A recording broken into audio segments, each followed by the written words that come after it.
Bien, entonces estábamos verificando aquí la aplicación de la ecuación, de la fórmula para la desviación media, ¿no?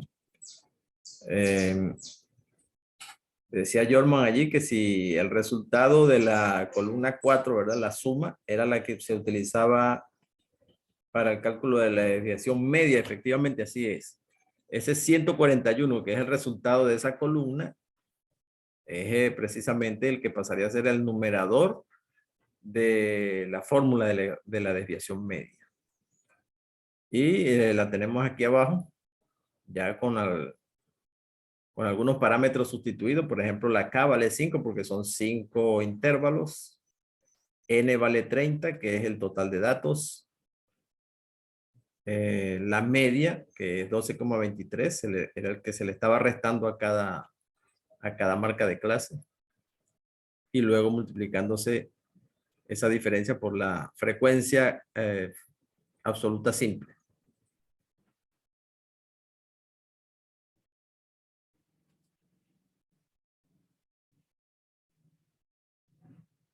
Un momento que se paró un poco la presentación. Ajá.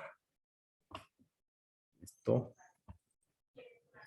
Bueno, entonces, al seguir, ¿verdad? Sustituyendo los valores, tendríamos allí la sumatoria de esa columna que es 141,08 dividido entre 30, resultado 4,7 puntos. Esa sería la desviación media para esa distribución de frecuencias con 5 intervalos que están allí, referidas a calificaciones de estudiantes de estadística de los EUS-UCB del semestre 2021-2. Entonces, la desviación media para esas calificaciones de esos 30 estudiantes sería 4,7 puntos. Esa sería la medida de la variación, en este caso, de esa distribución de datos. De acuerdo con la distribución media. Con la desviación media, perdón. Bien. Otras medidas de trascendental importancia en las medidas de variabilidad, y son quizás las más importantes junto con la media, son la varianza y la desviación típica. La varianza y la desviación típica junto con la media, como dije, son los parámetros que más nos vamos a conseguir en todo el recorrido que uno puede hacer por la teoría estadística y las aplicaciones que tiene esa teoría estadística en los diferentes procedimientos que existen para el análisis de datos, para el procesamiento y análisis de datos. De modo que estas medidas aquí tiene que centrarse, digamos, el esfuerzo para el aprendizaje. Todas son importantes, todas cumplen alguna función, pero esta, lo que es la desviación típica y la varianza, juntamente con la media, son, digamos, la columna vertebral. Sobre ella se construye gran parte de la teoría estadística, fundamentada también en la teoría de las probabilidades, que también hace uso. Muchas de las distribuciones de probabilidad tienen como parámetros a una medida de variabilidad como la varianza y una medida de tendencia central como la desviación media.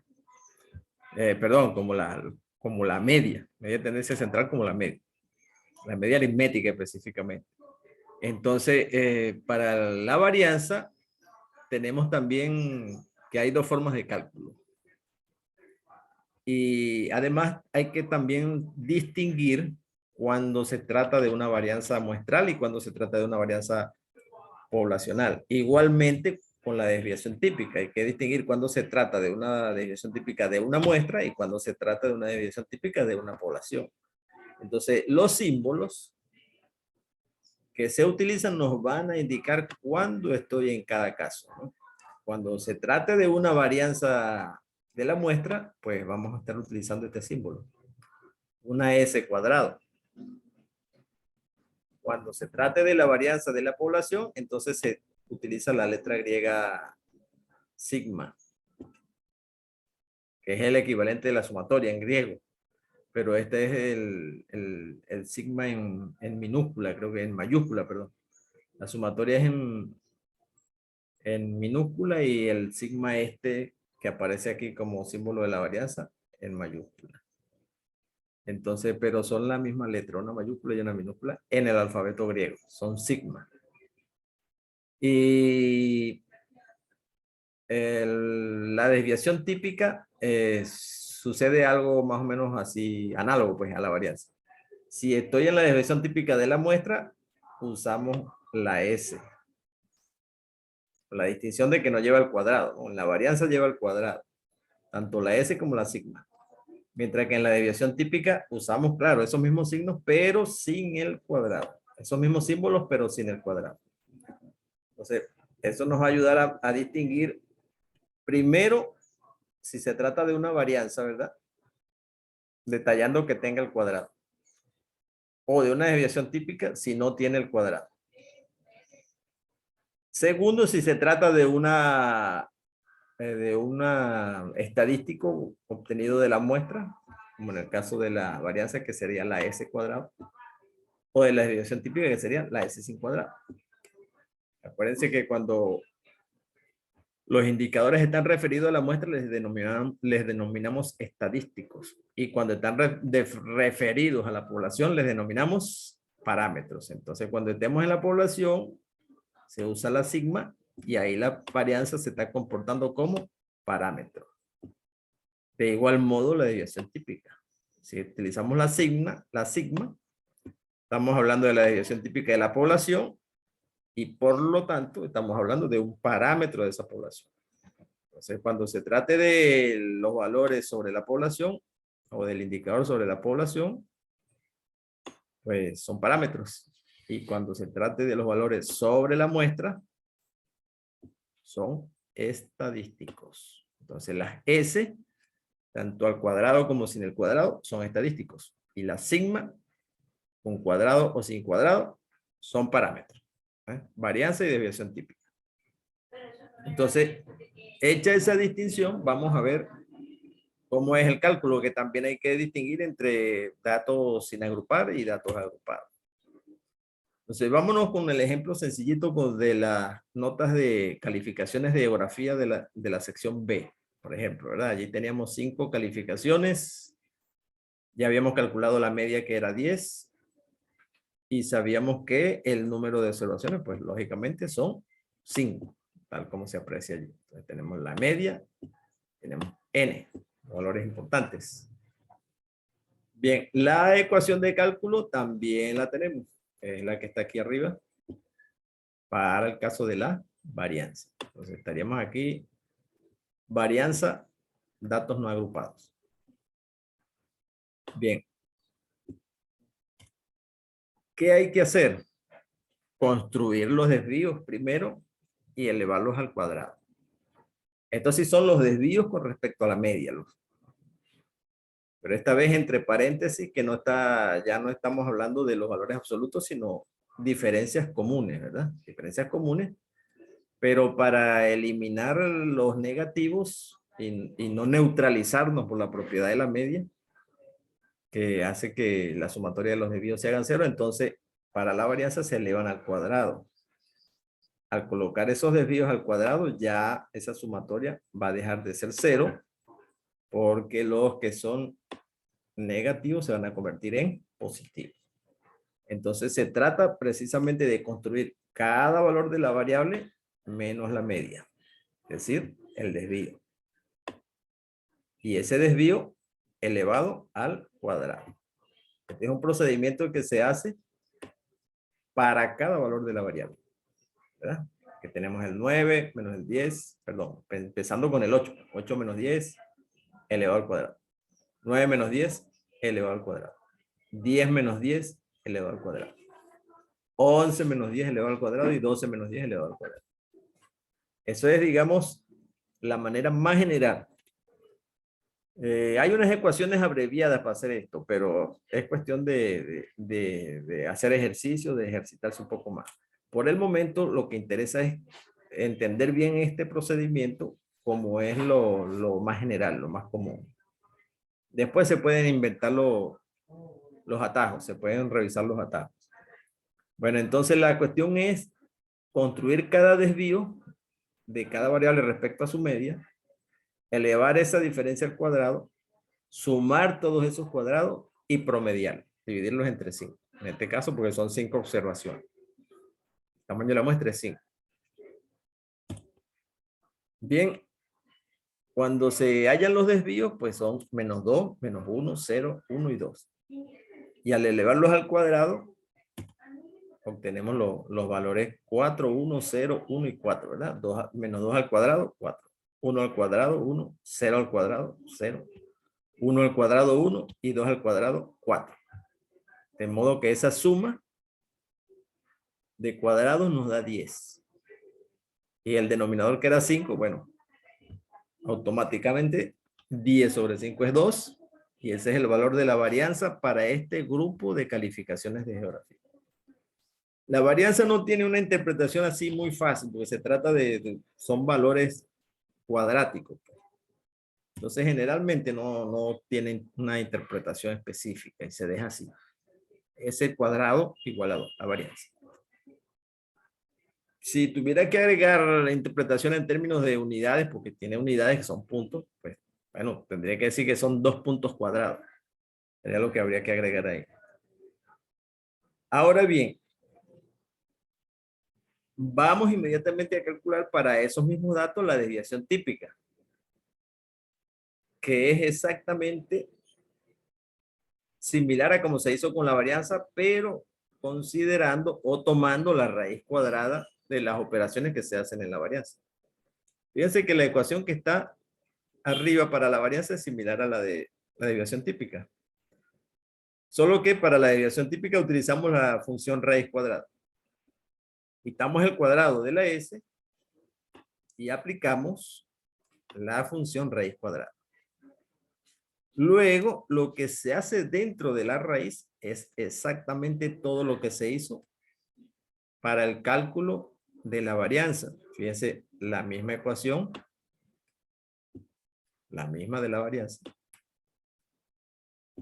Las operaciones de los desvíos, que son las diferencias de los desvíos y luego elevándolos al cuadrado y dividiéndolos entre el tamaño de la muestra, es exactamente lo que está dentro de la raíz. Por lo tanto, el resultado final tiene que ser el mismo que obtuvimos con la varianza, que era 10 sobre 5, ¿no? El resultado final del cálculo de la varianza era 10 sobre 5. Pues, bueno, para el efecto de la desviación típica va a ser ese mismo valor, pero dentro de la raíz. Son las mismas cantidades, por lo tanto es el mismo valor. 10 quintos. Raíz cuadrada de 10 quintos. Y cuando se hace esa operación, 1,4142. Es el valor de la desviación típica. Entonces tenemos por un lado la varianza y por otro lado la desviación típica. Ahora fíjense que le dejé 4 decimales, porque cuando estamos en este nivel de cálculo, no se debe resumir, no se debe redondear. El redondeo se puede hacer al final, cuando ya termina todo el procedimiento, pero mientras esté en una etapa intermedia, que es lo que siempre va a ocurrir, generalmente uno va a necesitar calcular la desviación típica o la varianza para después hacer otro procedimiento. Entonces, mientras ese otro procedimiento no se haga, pues hay que utilizar todos los decimales que aparezcan allí. En este caso, por eso le dejé 4 decimales. La raíz cuadrada de 2, que es una cantidad que tiene infinitos decimales, es un número irracional. Tiene infinitos decimales. Entonces, ¿alguna pregunta? ¿Alguien me dio el micrófono? ¿Preguntas?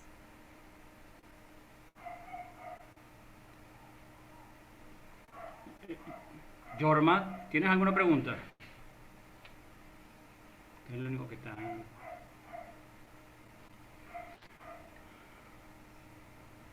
No se escucha nada. Se oye. Oye, es un ladrido por allí. Jorman.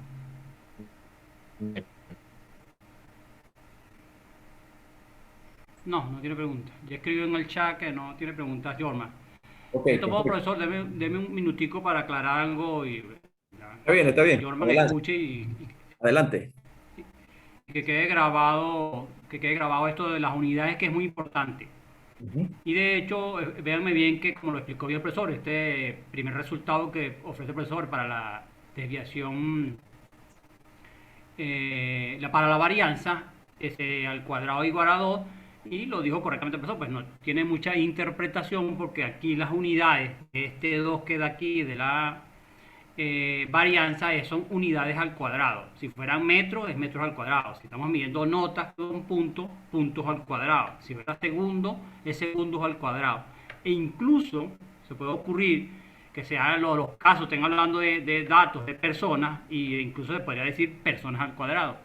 Y por eso la dificultad de la interpretación de la varianza e incluso la utilización del valor de la varianza, porque repito, y esto es muy importante, las unidades están al cuadrado.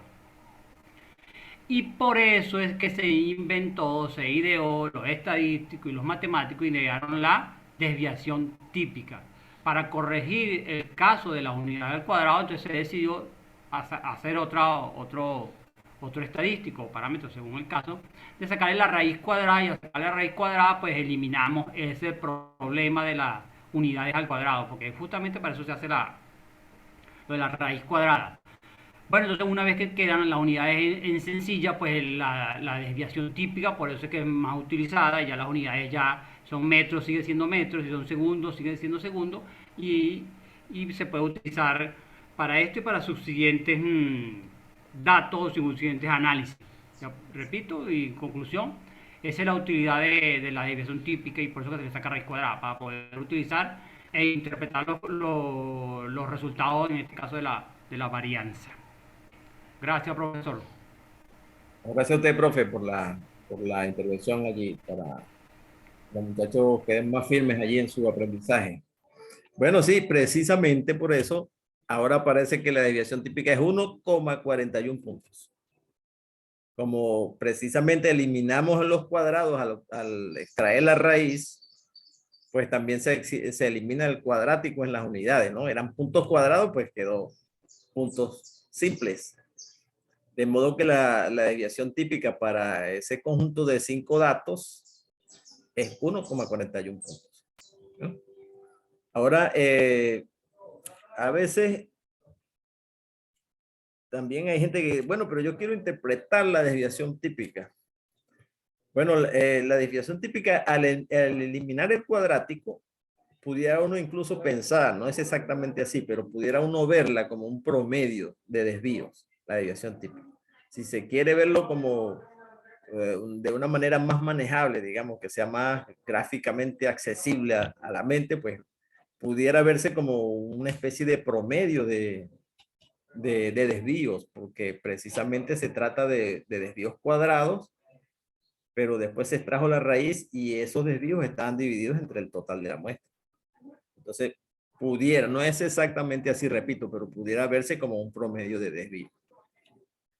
Bien, entonces seguimos con lo adelante. Tenemos la desviación, la varianza y la desviación típica para datos no agrupados en este caso. Entonces vamos a pasar a cómo se hace cuando los datos están en una distribución de frecuencias con intervalos. Bueno, pero antes de eso, como conclusión importante, que no se olvide aquí que la desviación típica siempre consiste en, o se forma extrayendo la raíz cuadrada de la varianza.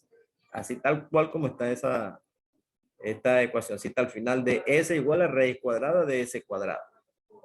Y eso es tanto para la muestral como para la poblacional. Si yo tengo la varianza ya calculada, no tengo por qué estar haciendo un montón de cálculo para la desviación típica. Si lo puedo hacer utilizando esa identidad de que la desviación típica es igual a la raíz cuadrada de la varianza. Y también lo pudiera hacer a la inversa. Si yo tengo la desviación típica y quiero hallar la varianza, pues sencillamente tendría que elevar al cuadrado la desviación típica y esa es la varianza. ¿Ok? Entonces, si tengo la desviación típica, la elevo al cuadrado y obtengo la varianza. Si tengo la varianza, extraigo la raíz cuadrada a la varianza y entonces el resultado es la desviación típica. Existe esa identidad allí. Bien, entonces vámonos para los datos en situación de agrupamiento, cuando están agrupados, en una distribución de frecuencias.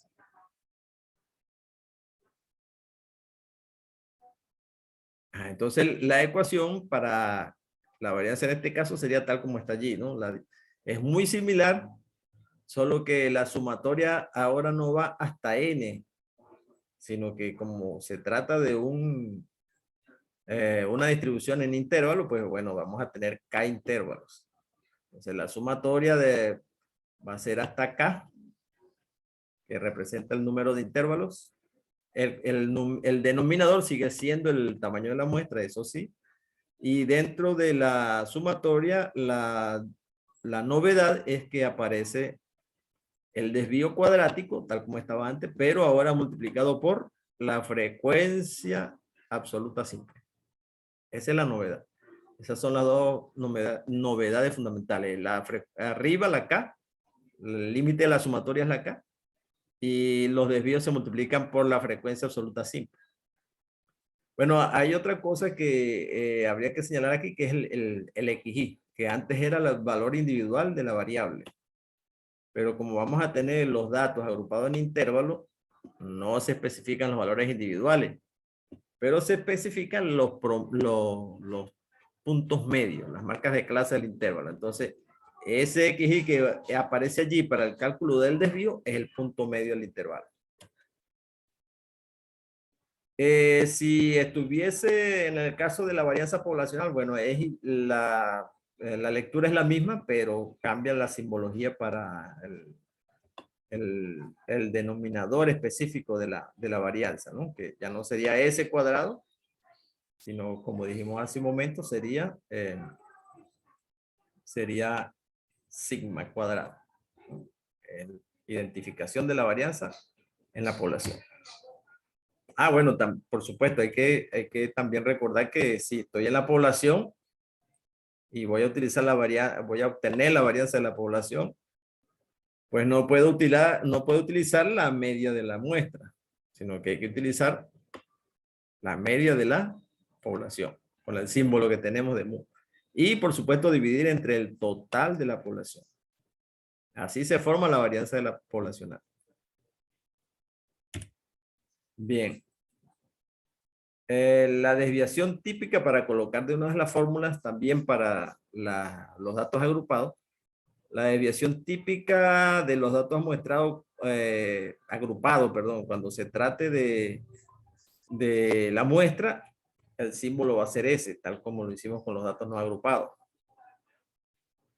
Va a consistir en obtener la raíz cuadrada de la varianza muestral.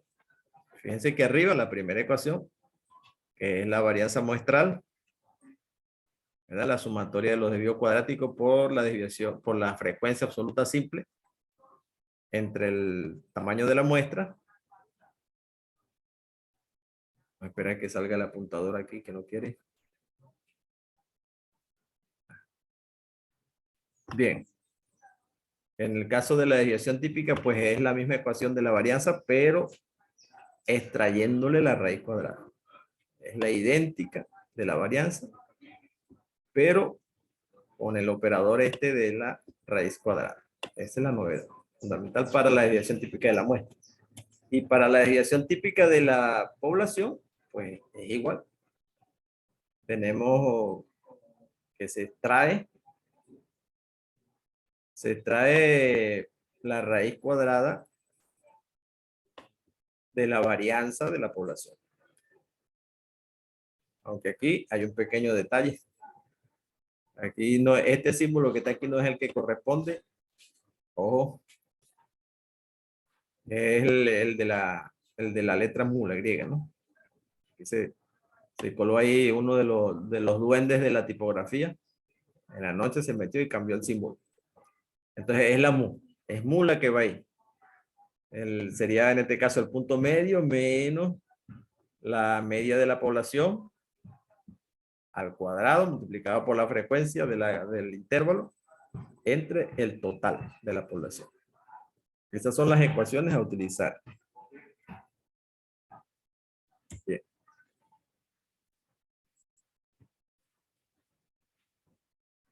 Entonces, vamos a utilizar los mismos datos que tenemos de los estudiantes, las calificaciones de los estudiantes de estadística 1, los datos hipotéticos. Entonces, ¿qué necesitamos de acuerdo a la fórmula? Está la fórmula en la parte superior de la varianza muestral. Entonces necesitamos en primer lugar la media, pero ya la media ya la teníamos calculada. Es 12.23, está allí en la columna 5.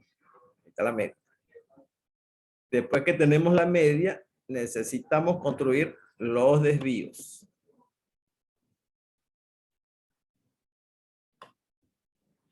Vamos a construir los desvíos. Los desvíos están en la columna 6, ¿verdad? Los valores de los puntos medios menos la media. Es decir, la columna 2 menos la columna 5. El resultado son los desvíos que aparecen allí.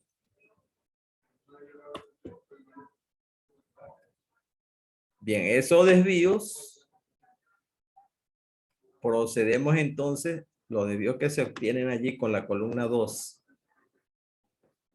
y la columna de la media, que es la 5, es importante que luego se lleven al cuadrado, ¿no? En la columna siguiente, la columna 7. La columna 7 son los desvíos cuadráticos o los desvíos al cuadrado. Y una vez que tengo esos desvíos cuadráticos o desvíos al cuadrado, entonces procedo a multiplicarlos con la columna de la frecuencia absoluta simple, que es la columna 3. Entonces, al multiplicar esta columna, la número 7, ¿verdad? XY menos X raya al cuadrado. Esa columna multiplicada con la columna de las frecuencias absolutas simples, que es esta. Cuando hago esa multiplicación, aparece la última columna, ¿verdad? La columna 8. La columna 8, que es la columna clave, igual como cuando estamos en el cálculo de la desviación media, igualito. Ya estos son los productos que me interesa sumar, ¿verdad? Los desvíos cuadráticos por la frecuencia. Y la sumatoria de esa columna, bueno, está allí al final. Y es la que yo en definitiva voy a utilizar en la ecuación. Tal como aparece allí. Esa sumatoria era 885,8670. Fíjense que le estoy dejando otra vez los decimales completos, 4. Bueno, no completo, pero se acostumbra por lo menos 4 para dar la mejor precisión, la mejor aproximación. Entonces, ese es el que da para el numerador de la fórmula. Es el mismo, es esa suma. Esa suma. El denominador ya sabemos que es el tamaño de la muestra, que eran 30. Y ese cociente da como resultado 29,53. Ese es el valor de la varianza. Si queremos ahora obtener la desviación típica, recordamos la identidad. Bueno, la desviación típica es la raíz cuadrada de la varianza. Ahí no hay más nada que hacer, sino hacer esa cuenta, hacer efectiva esa identidad. Entonces, con eso en mente, se extrae la raíz cuadrada de la varianza, ¿verdad? La varianza obtenida. Y entonces la desviación típica es 5,434. 5,4340. Después al presentar podemos redondear a dos decimales por lo menos, ¿verdad? Entonces tenemos que para esos datos la varianza fue 29,53 y la desviación típica fue 5,43 puntos. Aquí no dije las unidades aquí, pero las estoy mencionando, ¿verdad? 5 43 puntos la desviación típica de esas 30 calificaciones. Entonces, aquí en esta tabla hay hasta 4 parámetros de mucho interés. Número 1, parámetro de mucho interés, el tamaño de la muestra, que eran 30. El tamaño de la muestra. Número 2, la media de la tabla. La media de la tabla, que eran 12,23. Bueno, aquí hay un detalle. Aquí hay otro problema con este 10 que está aquí no era. Aquí es 12,23. Para que lo corrijan ahí, no lo... 12,23, que es la media, la columna de la media, es la que vamos a restar aquí, ¿no? Era 12. Vamos a ver si lo puedo acomodar aquí. Bueno, en fin, no es 10.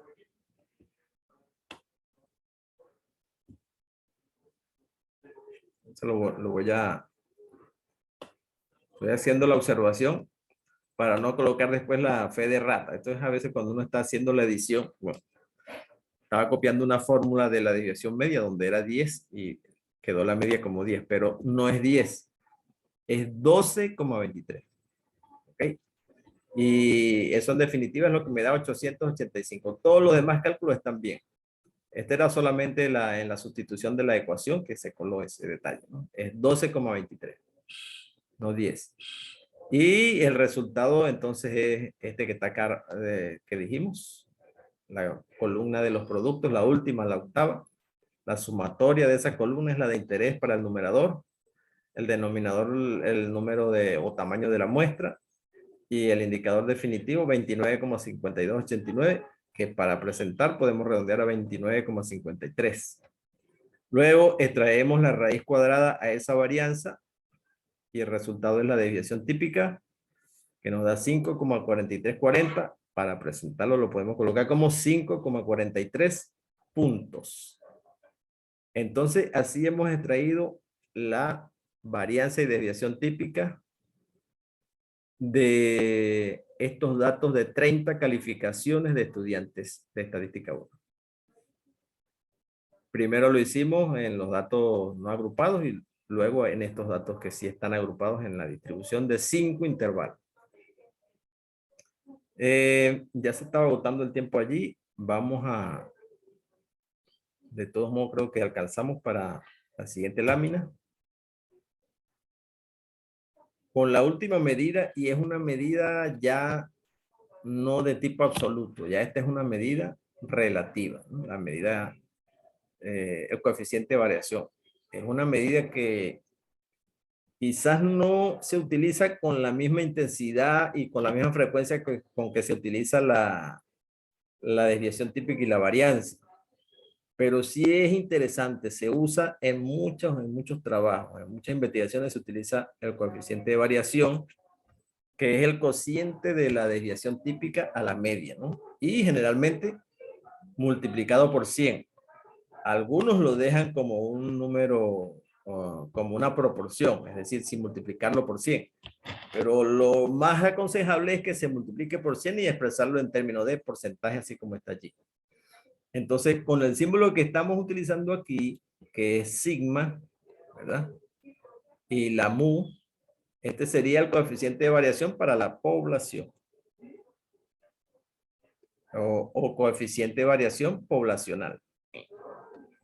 Y cuando cambie los símbolos, que uso la desviación típica de la muestra y la media de la muestra, entonces ya ahí estamos hablando del coeficiente de correlación muestral o de la muestra. Vamos a hacer la ejemplificación aquí, ¿no? Tenemos la sección A, que ya la habíamos utilizado con las notas de geografía de 5 estudiantes. Y tenemos también la sección B, con notas de geografía también de 5 estudiantes. Entonces coloco estos dos grupos porque una de las bondades que tiene el coeficiente de variación es que sí permite hacer una comparación entre la variabilidad que hay en dos grupos distintos, cosa que no ocurre con las otras medidas porque están precisamente afectadas por la presencia de las unidades. Por ejemplo, calificaciones, si las unidades fuesen las mismas, quizás no habría mucho problema. Podrías hacer comparaciones con las otras unidades, pero con las otras medidas de variabilidad, pero cuando las unidades son distintas, yo no podría, por ejemplo, comparar una distribución que tiene estaturas, ¿verdad? Donde la variable es estatura de los estudiantes, con una distribución donde de repente los datos son los ingresos mensuales de los padres de los estudiantes, ¿no? Porque una está medida en metros y la otra está medida en bolívares o en dólares o lo que quiera. Entonces ahí no se puede comparar. Pero si yo utilizo el coeficiente de variación, ahí automáticamente me desprendo de las unidades, porque la desviación típica está expresada en las unidades de la variable y la media está expresada en las unidades de la variable. Entonces, al hacer el cociente de esas dos, las unidades que tengan se cancelan y queda una medida relativa, porcentual en este caso. Entonces, el coeficiente de variación permite establecer comparaciones entre la variabilidad de dos conjuntos diferentes de datos o dos distribuciones. Esa es una de las aplicaciones interesantes que tiene. Ahí también se usa mucho el coeficiente de variación como para determinar si la media como medida de representación de los datos, como medida de tendencia central, es adecuada. Generalmente, cuando se hacen muestreos y se usan volúmenes de información de datos y luego se producen estimadores, uno de los más deseados son los promedios, por ejemplo, ¿no? Es interesante calcular el coeficiente de variación para ver qué tanto por ciento da. Algunos tienen esquemas para determinar si la estimación que se da de la media del promedio es buena o no es buena. Porque en la medida en que haya mucha dispersión en los datos, en la información, pues la media pierde capacidad de representabilidad de esos datos. Entonces el coeficiente de variación sirve como medida de variabilidad, sirve para acompañar esos datos y decidir si la media sí funciona como una medida para representar los datos. Entonces algunos establecen que si el porcentaje que indica el coeficiente de variación está por encima de 20%, en algunos casos extremos por encima de 30%, entonces no es buena la media. No es buena la media para representar los datos porque hay mucha variabilidad, hay gran variabilidad. Sin embargo, a veces yo he observado trabajos donde los coeficientes de variación es 60%, imagínense. Significa que, porque acuérdense que es un cociente de desviación típica a media, lo cual significa, cuando se calcula el porcentaje, uno está diciendo que la desviación típica representa tanto por ciento de la media. Entonces, si la desviación típica representa el 60%, si el coeficiente de variación fuese 60%, está diciendo que la desviación típica representa el 60% de la media, y eso es mucho, es alta, y la variabilidad es elevada. Entonces, por eso algunos se circunscriben al 20% o en lo más extremo al 30%. Si el coeficiente de variación excede el 20-30%, oye, y ahí hay que empezar a pensar seriamente la utilización de la media como medida de tendencia central. Pero si está por debajo de esos porcentajes, si es menos de 20, menos de 15%, menos de 10%, entonces significa que la media se puede utilizar con confianza para representar los datos. La otra vez vi un trabajo por allí de medicina donde utilizaban el coeficiente de variación como medida de sesgo. No sé por qué le llaman sesgo, pero realmente lo que querían decir era que los estimadores que estaban dando en las muestras que estaban utilizando, pues utilizaban la media. Utilizaban la media para obtener unos promedios de mediciones de un determinado